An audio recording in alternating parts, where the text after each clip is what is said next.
మన రక్షకుడు మన దేవుడైన యేసయ్య నామంలో మీ అందరికీ శుభాలు తెలియచేసుకుంటున్నాను.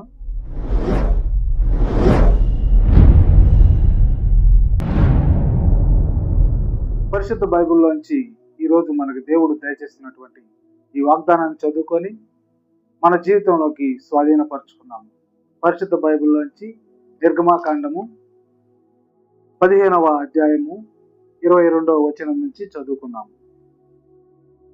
మోషే ఎర్ర సముద్రము నుండి జనులను సాగచేయగా వారు షూరు అరణ్యములోనికి వెళ్ళి దానిలో 3 దినములు నడిచిరి. అచ్చట వారికి నీళ్లు దొరకలేదు. అంతలో వారు మారాకు చేరిరి.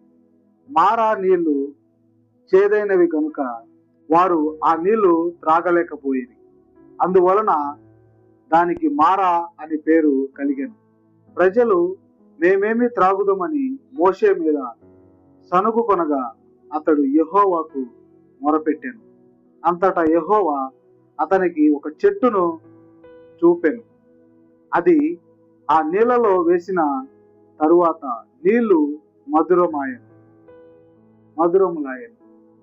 ప్రభు అయిన యేసుక్రీస్తు వారు మనకి ఈ ఉదయకాలంన దయచేస్తున్నటువంటి ఈ వాగ్దాన్ని మన జీవితంలోనికి స్వాధీనపరుచుకున్నాం. అయితే మోషే ఇశ్రాయేలు ప్రజలను షూరు అరణ్యము అనే ఒక అడవి నుంచి వారిని కొనసాగిస్తున్నారు. ఎక్కడికంటే నిత్యము పాలు తేనెలు ప్రవహించేటువంటి కానాను దేశము దేవుడు వారికి స్వాస్యంగా ఇస్తానని సెలవిచ్చారు. అయితే ఈ ప్రజలు మోషే నాయకత్వంలో మోషే వారిని నడిపిస్తున్నారు. ఆ నడిపించే క్రమంలో వీరు మోషే మీద ఎక్కువగా సనుగుతున్నారు. వారు దేవుడు ఎన్ని మేలు చేసినా కూడా చేసిన ఆ క్షణం గుర్తుంచుకుంటున్నారు. మళ్ళా కొంత సమయం గడిచిన తర్వాత, కొంత ప్రయాణం అయిపోయిన తర్వాత వారికి ఏదైనా సమస్య వస్తే మోషే మీద సనుగుతూ ఉన్నారు. ఇక్కడ మోషే షూరు అరణ్యము వద్దకు ఆ జనాంగాన్ని నడిపించుకుంటూ వచ్చినప్పుడు వారికి త్రాగుటకు నీళ్లు లేనప్పుడు వారు మోషేని ఎన్నో మార్లుగా ఎన్నో విధాలుగా శోధిస్తున్నారు. వారు అతని మీద సనుగుతున్నారు. మాకు త్రాగుటకు నీళ్లు లేవు, మాకు తినుటకు ఆహారం లేదు, మేము ఎలాగా బ్రతకాలి అని పదే వాళ్ళు సనుగుతూ ఆయన విసిగిస్తున్నారు. అయితే ఈ ఇశ్రాయేలు నిజమైన దేవుడిని మొరపెట్టారు. ఇశ్రాయేలు దేశము వారికి స్వాస్యంగా ఇస్తానని చెప్పి దేవుడు చెప్పాడు.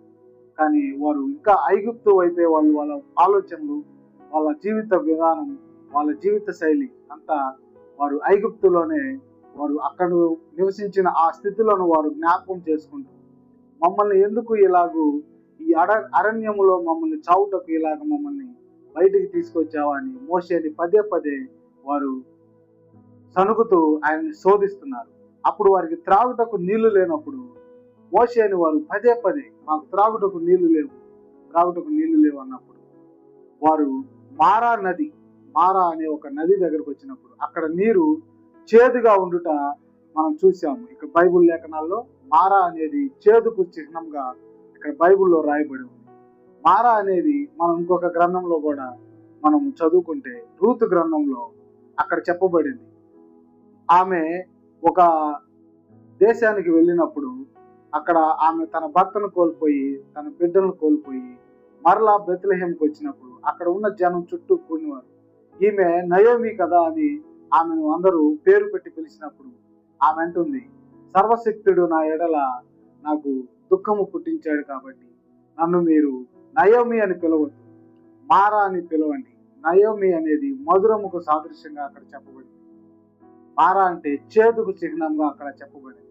ఆ చేదు అనుభవాన్ని, ఆ చేదు విషయాన్ని ఇక్కడ మారా అనే విషయాన్ని మనం ఇక్కడ పోల్చి చూసుకుంటే అక్కడ నీరు మారా అని చెప్పబడింది. ఎందుకంటే అక్కడ నీరు చేదుగా ఉన్నాయి, త్రాగుటకు అవి మంచి నీరు కాదు. అయితే అప్పుడు ఈ ప్రజలు అనేక విధాలుగా మోషే మీద సరుగుతూ ఉన్నప్పుడు మోషే అక్కడున్న ప్రజలనైతే ఒక్క మాట కూడా మాట్లాడకుండా తను దేవుని వైపు చూశాడు, దేవుని వైపు దేవునికి ప్రార్థించాడు. అప్పుడు దేవుడు మోషేకి ఒక మాట చెప్పాడు. నీవు పక్కన ఉన్నటువంటి ఒక చెట్టును చూపించాడు.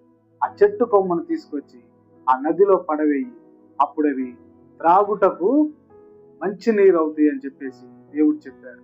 అయితే మోషే దేవునికి ప్రార్థించే విధంగా ఉన్నాడు. అక్కడ ఉన్నటువంటి ఇశ్రాయేలీయులు దేవుని వైపు చూడకుండా మోషేని సనిగే వారిలాగా ఉన్నారు. ప్రభు అయిన యేసుక్రీస్తు వారు చెప్తున్న మాట ఏమిటంటే, ఈరోజు నువ్వు నేను ఎలా ఉన్నాం? మనము సనిగే వారిలాగా ఉన్నామా? కష్టం వస్తే ప్రార్థించే వారిగా ఉన్నామా? మనల్ని మనం పరిశీలించుకొని దేవుని వైపు చూస్తే, ఆనాడు అక్కడ దేవుడు చేసినటువంటి మహత్ కార్యాలు ఈరోజు నీ జీవితంలో నా జీవితంలో కూడా చేస్తానని చెప్పి దేవుడు ఇక్కడ మనకి సాదృశ్యం ద్వారా చూపిస్తున్నాడు. అయితే జన్మలారా, మీరు చూస్తున్న ఈ లోకంలో అనేక విషయాలను చూస్తున్నారు. కష్టం వస్తే చనిపోతున్నారు.